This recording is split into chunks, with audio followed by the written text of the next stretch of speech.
Welcome to the What a Play podcast. I'm your host, Jacob Hebert, and we're going solo today. So, first of all, I hope you guys had a wonderful Halloween. As we head into week 9, I saw, and I love seeing these athletes. They do certain things with their yards. Myles Garrett, I thought, was the best. He had a pretend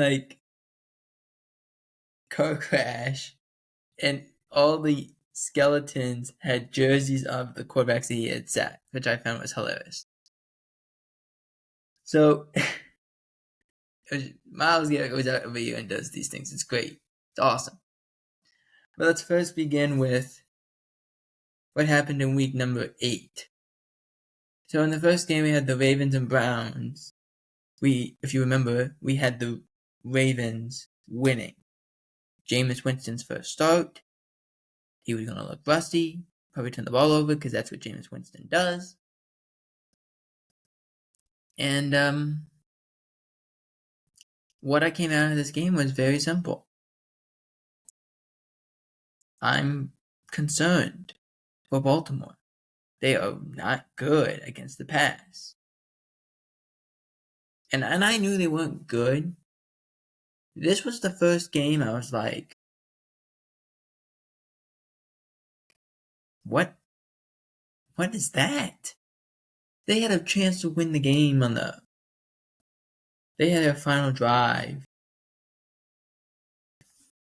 A chance to go score a touchdown, and then they just start making some really weird decisions. Lamar ends up having to throw it up in the end zone. Zay Flowers falls down. Game is over, and Lamar Jackson spikes his helmet right into the ground. It wasn't a toss it thing. This was a spike. He was upset. And we talk a lot about these guys have to control their emotions. Talked about Caleb Williams and about how he didn't deal with it well. And we'll talk about that in a few minutes. But Lamar's got to really keep himself composed. I understand you're upset you lost. I get it. We criticize everyone about not keeping their emotions in check. The 3 guys we don't criticize about keeping their emotions in check: Josh Allen, Patrick Mahomes, Lamar Jackson. We never question it. When a lot of times, those are the 3 that have something to say. I can give you a good example. The Raiders played the Chiefs. We will talk about it. But there was a weird play that happened. The Chiefs are up, winning the game. The ball is gone out of Mahomes' hands. It's roughing the passer if he gets touched. So he did get touched a little. He got a little body shot. But Allen does this. Mahomes does this too, and it annoys the complete hell out of me.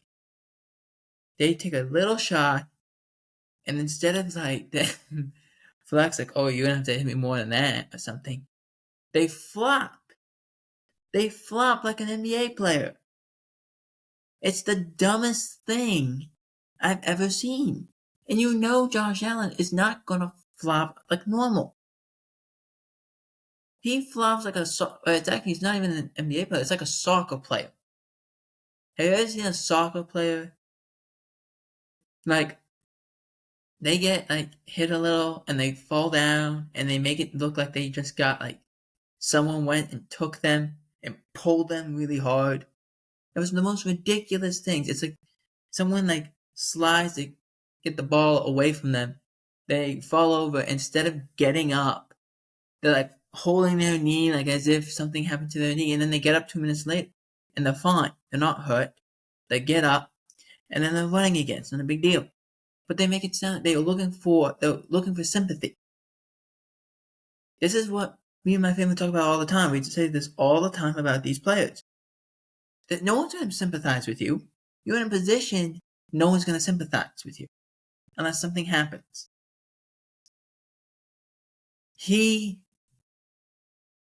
Lamar Jackson, Josh Allen, Patrick Mahomes do it all the time. We'll talk about this hit Mahomes because he gets kind of body shot a little bit, and he flops down like as if he's got hit by a truck. He did not hit you that hard. But you flop down. You're going to get the flag anyway. I understand that. There's no reason to flop down like that. Come on. Come on. You've been hit way harder than that. Josh Allen says, have you look at the NFL mic'd up moments when the Bills played the Titans? Jeffrey Simmons kind of hits him a little bit. And Josh, Ref, what are you gonna do? And Jeff kind of runs away and kind of does this, boo-hoo kind of thing. Because it's true.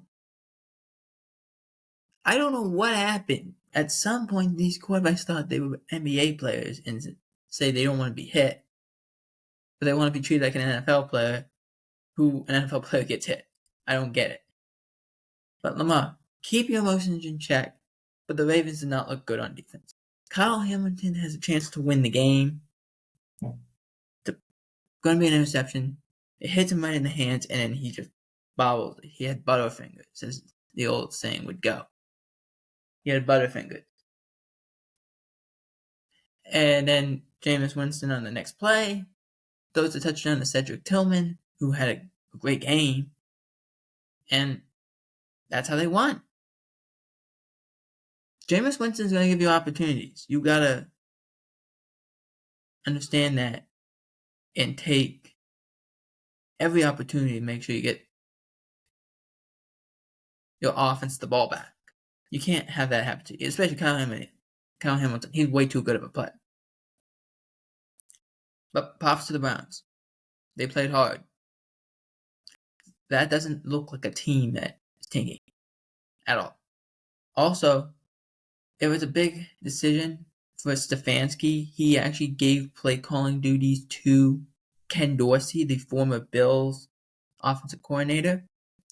It was a big move for him to do that. He did. It looked good. The showing was positive, I thought. Next up, Jets vs. Patriots. Patriots winning this thing 25-22. I did not have Jets in my next week, so I can say this from Thursday night's perspective. The team I saw on Thursday night and the team I saw against this Patriots team is different. They're different. But I am concerned. Very. Let's talk about this Patriots loss.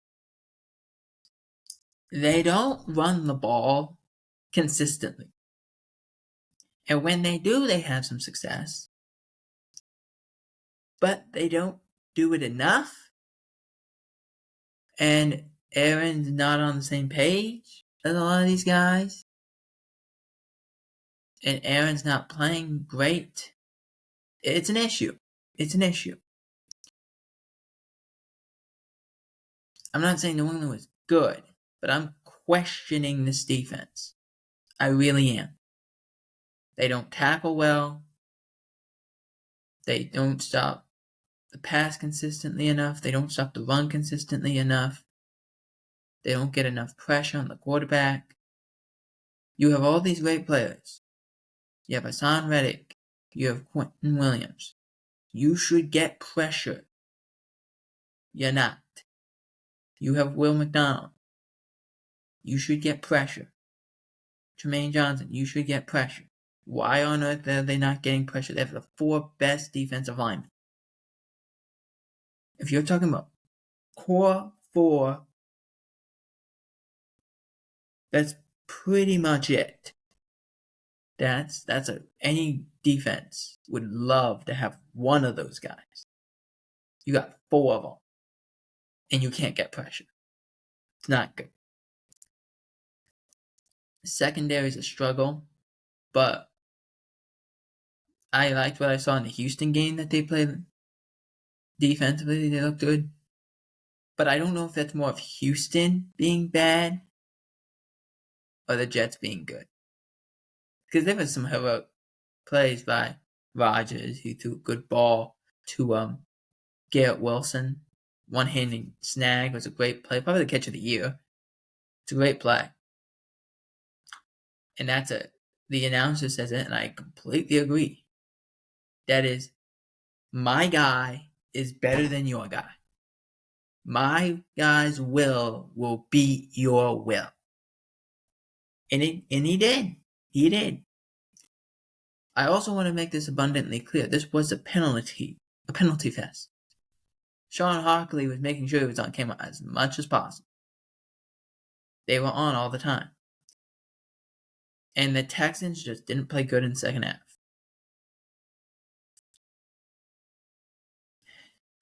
And I think this is a lot of YouTubers have said this. The AFC South is strange this year. There's a lot of teams that are bad, and you know they're bad, and then there's teams that are good that aren't playing great at the moment. The AFC South is confusing. Jacksonville hasn't played good, but they played good the last 2 weeks. The Titans, no, they're bad. They're really bad. On offense, anyway. Defense, they're not much better. And I don't care what the stats say. You don't lose a game 52-0. Or 52-14, whatever the score was. Might as well 101-0. You don't lose a game that much. And say, well, our defense is good. No, you gave up 200 plus yards in the return game. No. And the 5 touchdowns, they had 5 touchdowns. That was on your defense. That's on you. Doesn't matter if they throwing it from 2 yards out. You got 5 touchdowns scored on you. That's on you. But the Colts, they're not a very talented roster, but they're overachieving. And now that Joe Flacco is starting, which we will talk about, they'll probably overachieve even more. But the Houston Texans, who have the better roster than the Colts do, are underachieving. Like a lot. They're making poor mistakes. They're turning the ball over. Pre-snap penalties, post-snap penalties.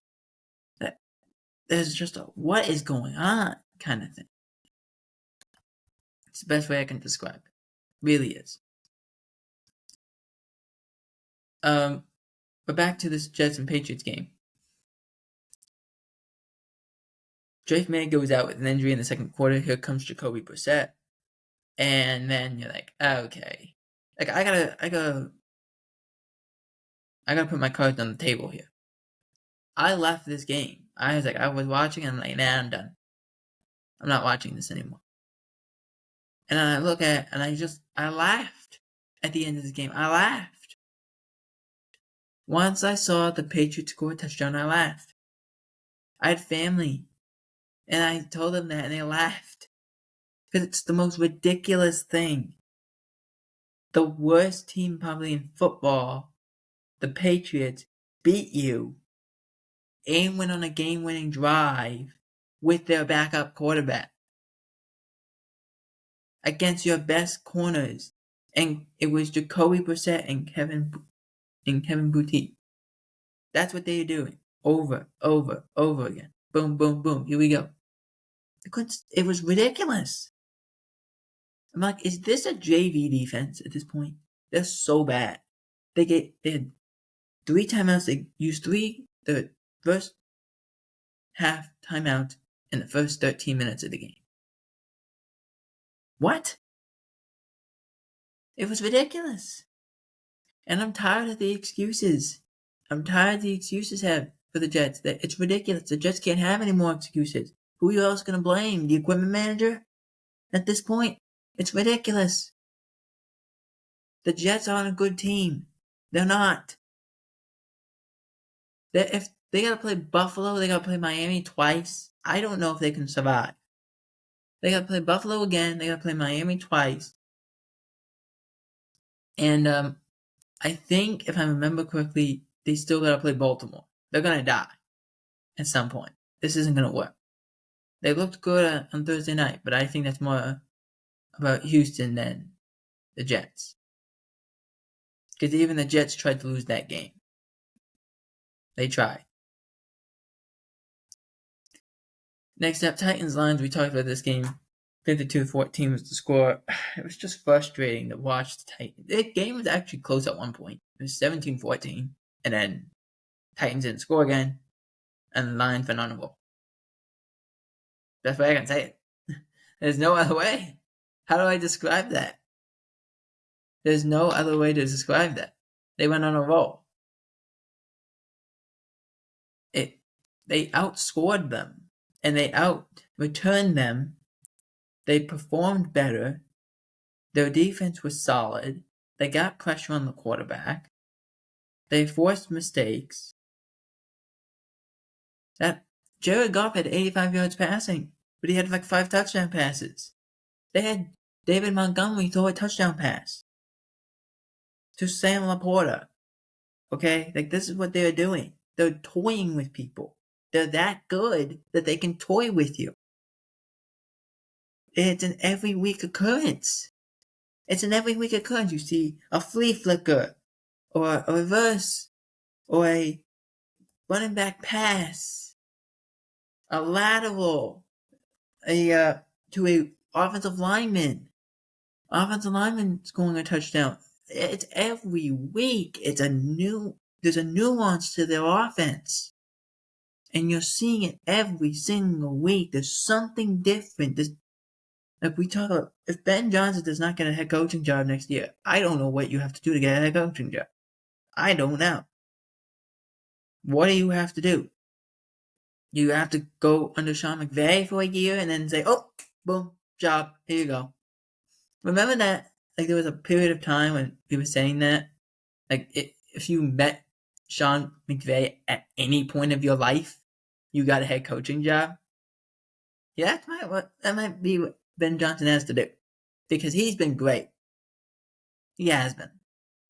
And trick play after trick play after trick play is happening. Running back passes, tight end rounds, various things. They have kept these receipts for 50-something years, and Ben Johnson is toying with people. Plain and simple. Next up, Chiefs Raiders. 27-20 was the score at the end of the game. I'm concerned at this point. At what point does this Chiefs offense do anything? They brought in DeAndre Hopkins. He has another week with the offense. But at what point do they do anything? They trade for Josh Uche. That's a good trade, I think, for them. But they got to do something. They got to do something. At some point, they have to do something. They're going to play teams that have an offense that they can't stop. So how do you stop it? How does your defense react to, okay, this team's not just going to score 20. They're going to go score 30. You know? How is this offense going to react when they have to go and be like, hey, our defense is letting us down. We got to go score points. I don't know. But right now it's working, 27-20. But they barely beat a Raider team. And they play Denver. They play the Raiders again on Black Friday. They got to play the Chargers again. I don't know. We'll see what happens. And final game here is Cowboys vs. 49ers. 49ers winning the game 30-24. Don't look at the score for that game. The game wasn't that close. I'm looking at this, if I'm the Cowboys, as, okay, if we took the final 2 drives, that's what we have to do. Quick, tempo stuff.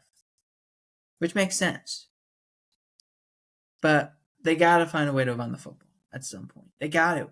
It's been 5 years they can't run the football. They can't. It's not like the Steelers offense, where, okay, they get 4 yards, okay, they got 5 yards or something like that. They can't even get yards at all. Rico Dowdle, the top running back, was out. So Zeke Elliott, Dalvin Cook were carrying the load. Don't know why. Dalvin Cook, 2.9 yards a carry. I think Zeke had 3.1 yards a carry. And that was it. And at one point, the run game actually looked fairly decent, and then it died again. And that's a problem. And they don't help the quarterback out. They don't help Dak out. They don't help CD out. We want to blame all this on Dak. And you can blame him a lot. Absolutely. You can blame CD a lot too.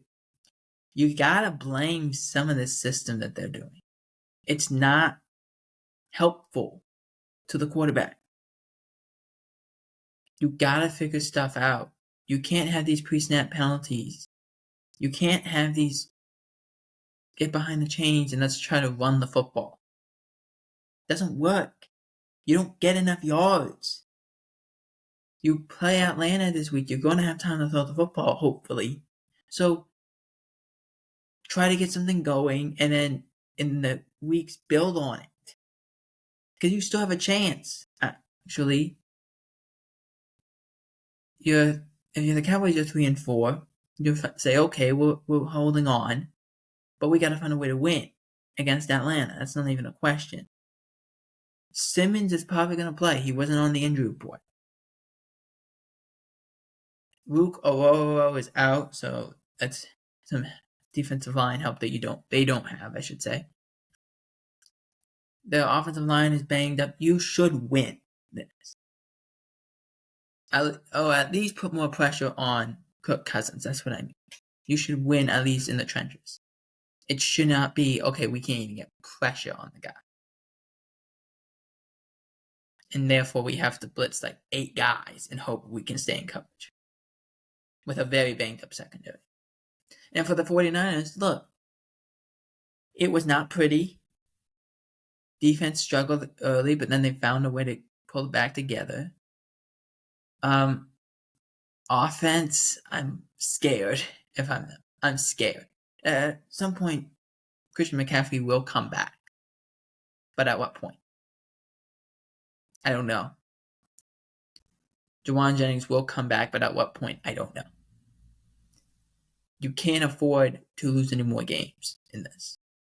You can't. You're 4-3. Technically, you're hanging on, but yeah. No, I mean you're 4-4. I'm sorry, you're 4-4. Technically, you're hanging on. Technically, you gotta be better, though, because as Seattle, you still gotta play again. You still gotta play the Rams again. Still got Cardinals again. Can't have the showings you had. Can't happen. And then you still gotta play the Lions. I think they still play Baltimore. Like, those are hard. And that could put you behind the 8 ball for good. So you have to be careful. But a good win for the 49ers. Very good one. Let's move into the news. Stephon Diggs tears his ACL, done for the season. I don't think it would have helped the effort against the Jets. I don't think it was good. Plus, also, people had a really hard time yesterday to stay healthy. Will Anderson kind of got banged up. Will McDonald got banged up. The Jets safety Oliver got banged up a little bit. Came in, came back out. Sauce Gardner got banged up a little bit. It's hard to play on a short week, but no one likes playing at MetLife. That's the reason. The Vikings made a trade. Cam Robinson and a 2026 7th round pick get sent to the Minnesota Vikings in exchange for a 2026 conditional 6th round pick by the Jaguars. To the Jaguars, excuse me. Robinson is a good left tackle. He's good. He's a good left tackle. But we know what he is. He's going to be okay. The Vikings are perfectly all right with that. That's better than what they got. It's what you do. I think he plays this weekend because I don't think they want to put Christian Berry out there. Like I said, the Chiefs have made a trade for Josh Uche, sending a 2026 sixth-round pick to the New England Patriots. That's when you look at teams that do this, and they didn't send anything really. A conditional 6 is it. And you're getting a good player. Can't say anything wrong about that. Can't. It's a good play for them. It is. The Ravens also made a trade, trading for Deontay Johnson. The Ravens saw that, okay, here, the Bills have made a trade, the Jets have made a trade, the Chiefs are making trades. We got to make a trade. They trade for Deontay Johnson and a 2025 sixth-round pick, conditional, 2025 sixth-round pick, yes, and send a 2025 fifth-round pick to the Panthers. Again, sending them nothing and getting more in return. It's not a bad deal.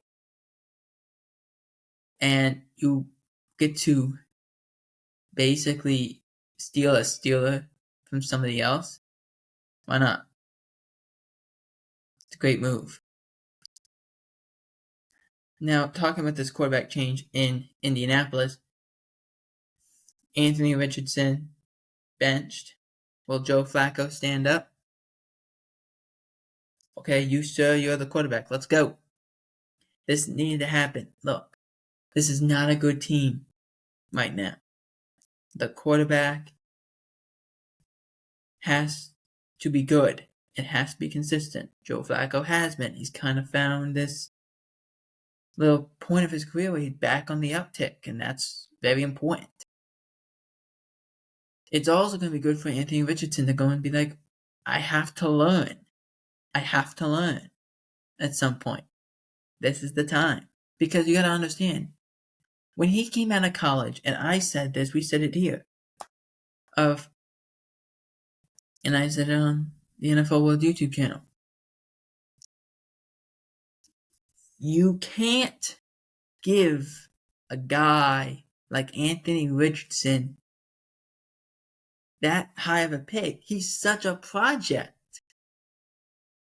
And making him that high of a pick makes him have to start right away.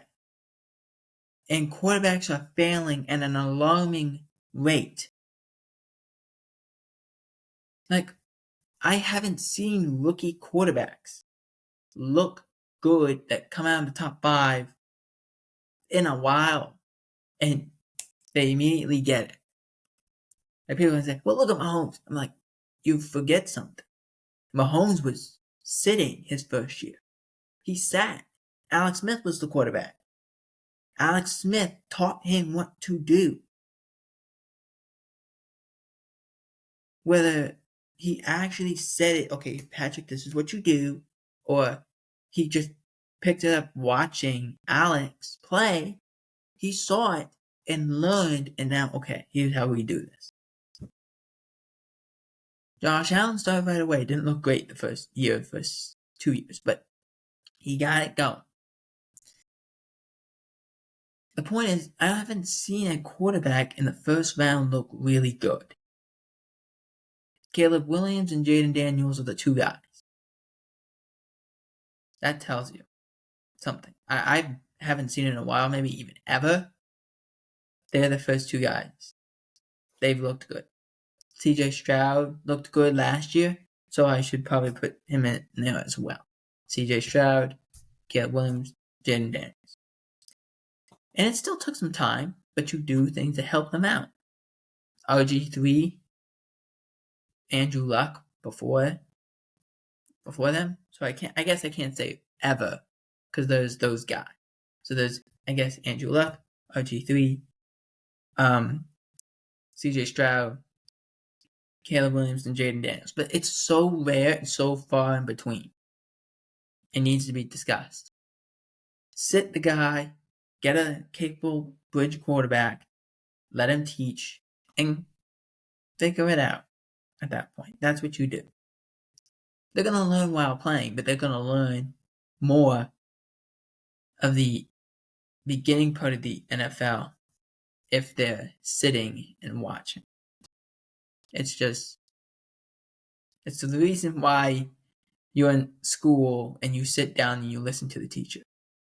That quarterback is the teacher, except instead of teaching on the board, he's teaching on the field. That's what he's doing. And it was a decision that had to be made. So it was made. Whether people like it, whether they don't, it is up to them. The most Bears thing ever was in that game against Washington, They had multiple opportunities to score touchdowns. They fumble because they wanted to get a defensive lineman the fridge moment, and he fumbled. Just hand it to the running back, man. Next time they get back down the field, DeAndre Swift runs it in, touchdown. And the most Bears thing ever happens. Commanders have 2 seconds left on the clock. Have to heave it up. Daniels runs around. Heaves it. The ball gets deflected. Caught by Noah Brown. Touchdown. Game over. They win the game. 18-12.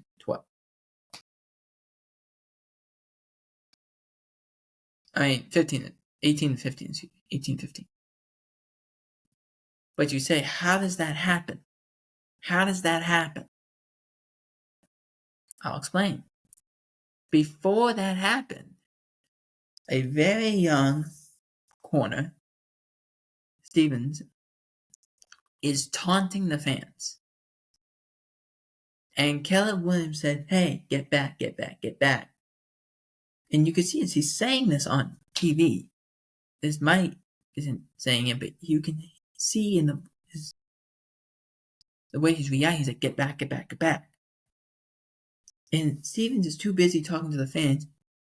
And as the play is snapped, he's still talking. And as the guys are running, he's still talking. He doesn't know what's going on. And finally, those guys get to the circle when he notices. And instead of doing his job, he ran to the circle. He's the guy who has to cover Noah Brown. But it would have been okay. It would have been okay if instead of having his hand like this, he has his hand like this. He goes down like this. Down like this. Instead, he does this, pops up in the air, touchdown over. It's improbable. But it's because you didn't do what you're supposed to do. If you were covering Noah Brown, that doesn't happen. If you keep your hand like this instead of like this, that doesn't happen.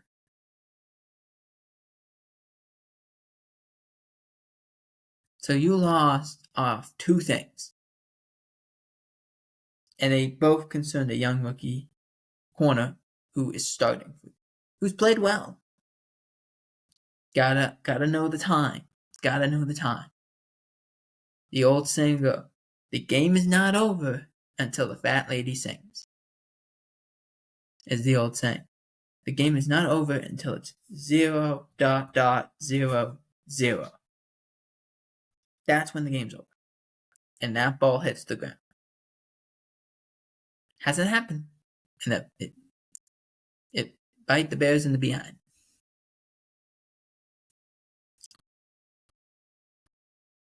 Next up, Cowboys activate DaRon Bland off IR. He's not playing this week. He's been ruled out. He's not playing this week. They did this because they used up all the 21-day practice window. If they didn't use it, therefore, he would go back onto IR and be done for the year. So they activate him, put him on the 53, rule him out. He's done for the week, and then that's it. That way they can talk. Let's see if he can be ready for next week. That's what they're doing. He wasn't gonna play. He didn't practice on Wednesday, Thursday. Didn't practice Friday. Ruled out. That's how it works. Micah Parsons didn't practice Wednesday, Thursday, Friday. Ruled out. Next up, Jameson Williams being investigated by the police. Actually, there was some things, I saw this on Reddit this afternoon where they issued a warrant for his arrest. Now, I don't know if this was 100%. I would have to do more research, and I will, and I'll have it for you guys on Monday. But I do know they were investigating him off an issue they had a year ago where they had found weapons in his car. He wasn't arrested. I don't know why. They don't know why. That is the reason. So there is a warrant opposing, according to this Reddit, issued for Jameson Williams. But I'll have to do more research. I will have that for you guys on Wednesday. On Monday, excuse me. Monday at the latest, Wednesday. Next up, not new, fresher legs for the Buffalo Bills as Von Miller returns from his suspension. This came from the suspension from last year when Miller was involved in a situation with his girlfriend, and the NFL waited a very long time before giving this out. Gave it out.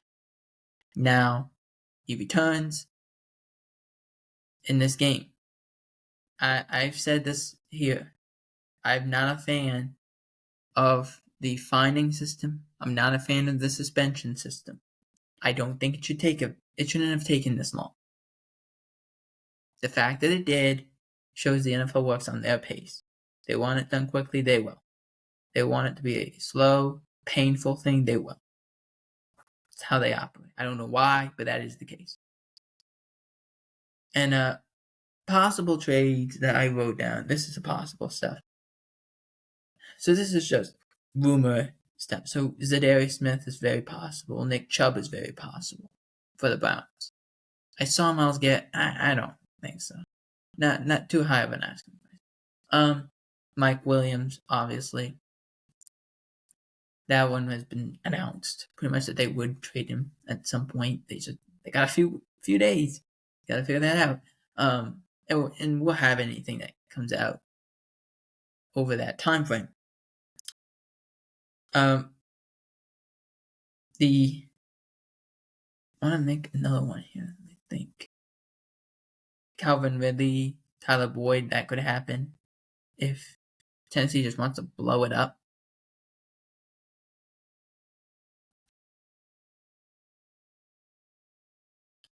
If they're not, maybe Tony Pollard, maybe Cedric Wilson from Miami. But there's not really a big name guy. Not at this point. Not at this point. It's just not there right now. Unless something happens that completely has the shock waves going. But as of now, no idea.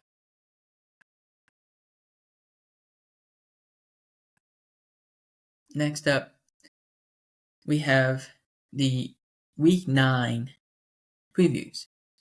We have the Cowboys at Falcons. Falcons favored by 2.5. This depends on a lot of fantasy for people, okay? If the people are doing fantasy football, this depends. I have Kirk Cousins, I have Dak Prescott. And for the last few weeks, I've played Dak, and Dak hasn't played well for me. And, Kirk played really well against Atlanta. I don't know why I didn't start. But if Trayvon Diggs, who has a little bit of an injury, he's listed as questionable. The injury report came out, and he's listed as questionable. DaRon Bland out. If you're fantasy footballers, I'd take Kirk Cousins really on that department. Now, who wins this game? That's a different argument. I think the answer is Dallas wins. Just because I think Atlanta doesn't get a lot of pressure, and that might help out Dak, at least for right now, and help get some of his guys on the same page of what they're supposed to do. So, but Jesse Bates did win the game for them against Tampa, so it's up in the air. But I'm gonna put some good juju out in the air and say the Cowboys win this game 31-28 and get back to 4-4 and then go from there. Next up, I also do want to say the Falcons defensive lineman Luke Ororo, he is out. So just want to make that abundantly clear as well. Next up, Patriots at Titans. 3.5-point favorites the Titans are. I said the Patriots are going to win 2 in a row. They're going to find a way to win. Drake May is questionable. The team is hoping that he is able to go. Has to clear concussion protocol.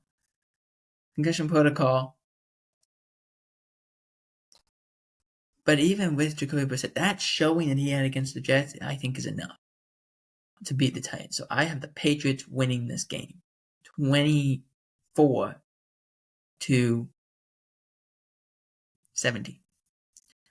Next up, Broncos at Ravens.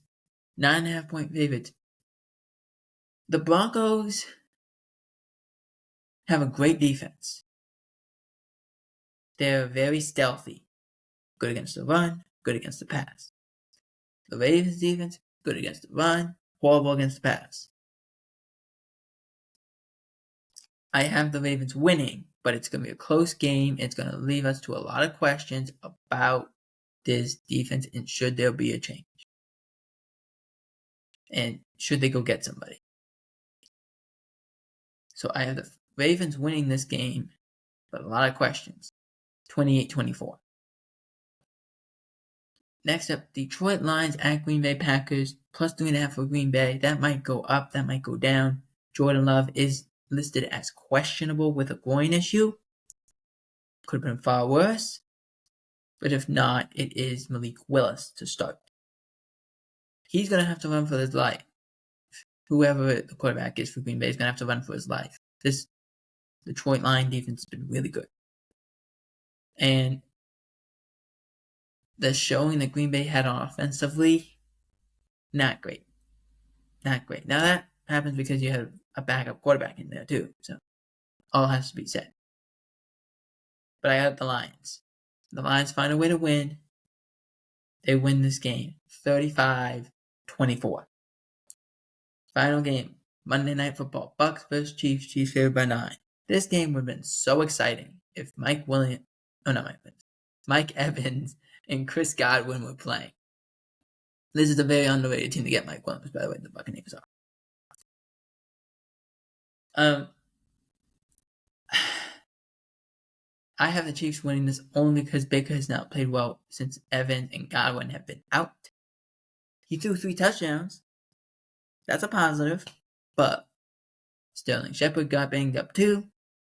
I got the Chiefs. But it's not going to be a high-scoring game either. I got the score 24-20 Chiefs. And that is it for the What I Play podcast. Let me know in the comment section who you guys are going to have winning this week. And also, what did you think about what trades are possible to happen before the trade deadline? For the What I Play podcast, I'm Jacob Hebert. We will see you next week.